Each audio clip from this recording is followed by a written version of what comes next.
The management of the Glasgow Gurdwara has now condemned the Khalistanis who stopped the Indian High Commissioner in London, Vikram Doraiswamy, from entering the Gurdwara on Friday afternoon. The High Commissioner had been invited to the Gurdwara by the Gurdwara management and members, and he had come there accompanied by the Consul General in Scotland. 3 Khalistanis then approached the High Commissioner's car threateningly as he drove up. One of them even attempted to try to force open the door while the High Commissioner was sitting within the car, and on advice apparently from a security guard accompanying the High Commissioner, it was decided that the car should leave. The aim was to prevent an altercation from taking place and any ugly incident or confrontation from developing. The Gurdwara now says that the High Commissioner was on a personal visit and he had been facilitated in that visit by a member of the Scottish Parliament. After the High Commissioner left, that was not quite the end of the troubles at the Gurdwara. The management says that the 3 Khalistanis then entered the Gurdwara premises and threatened and abused the Gurdwara management and staff, and it says that they continue to disturb the peace of the congregation within. The Gurdwara management says that this is to be condemned, that this was disorderly behavior and it disturbed the peaceful proceedings of a Sikh place of worship. The management says that Sikh principles are at stake here, that a Gurdwara is open to all communities and backgrounds, and the principles of the Sikh faith demand that all are welcome there. Clearly, that principle was not allowed to find expression. The matter has been reported to the police by the High Commission, by the Gurdwara management. The police have said they have taken note of the incident. They are inquiring and looking for facts and investigating the matter. A lot of people are waiting to see what the results of that inquiry are, and even more, what action may follow the results of that inquiry. Of a community that is known for its service and for its capacity to be there at any and all times of need, wherever in the world. So, Vikramjit Singh ji, thank you for all your service, thank you for all that you have done, and above all, thank you for giving us an opportunity to continue to be proud of you.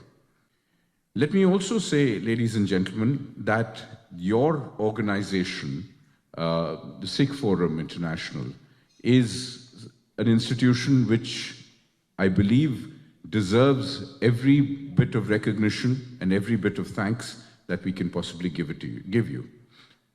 I have my own little piece of association with this organization because of its legendary founder, the great Lieutenant General Jasjit Singh Arora.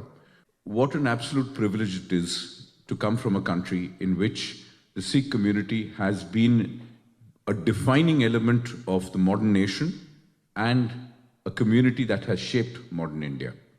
Modern India has shaped the Sikh community just as the Sikh community has shaped India. And there is no part of India in which you will not see the Sikh community having thrived. All of the great shrines of the Sikh faith are not only in Punjab, both Indian Punjab and Pakistani Punjab, but also elsewhere, including as far away as Bihar in Patna, as far away as Maharashtra in Nanded Sahib. What does this tell me? It tells me that the message of the great gurus was a universal message. It was a message that everybody understood because, as the Mool Mantra tells us, Ik Onkar, one faith, one God, one higher being.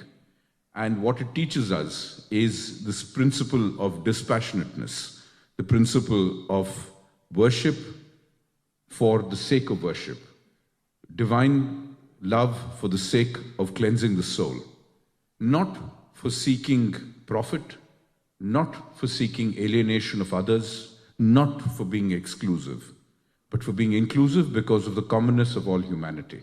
Guru Nanak Dev Ji himself teaches us, no one is my enemy, no one is a foreigner. For me, there is no Hindu, no Muslim. With all, I am at peace. God within us renders us incapable of hate and prejudice. And that message, ladies and gentlemen, is one that the Sikh community has taken with them worldwide. You only need to look at the history of the great Maharana Ranjit Singh In his bequest upon his passing, two of the things that he did were not just for his community. It was for the Kashi Vishwanath temple in Banaras and for the Jagannath temple in Puri.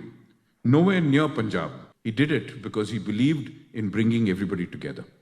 I think the history of the Sikh community tells us that the true faith, the true spirit of Sikhi is to look for reconciliation, to look for the humanity that inspires all of us.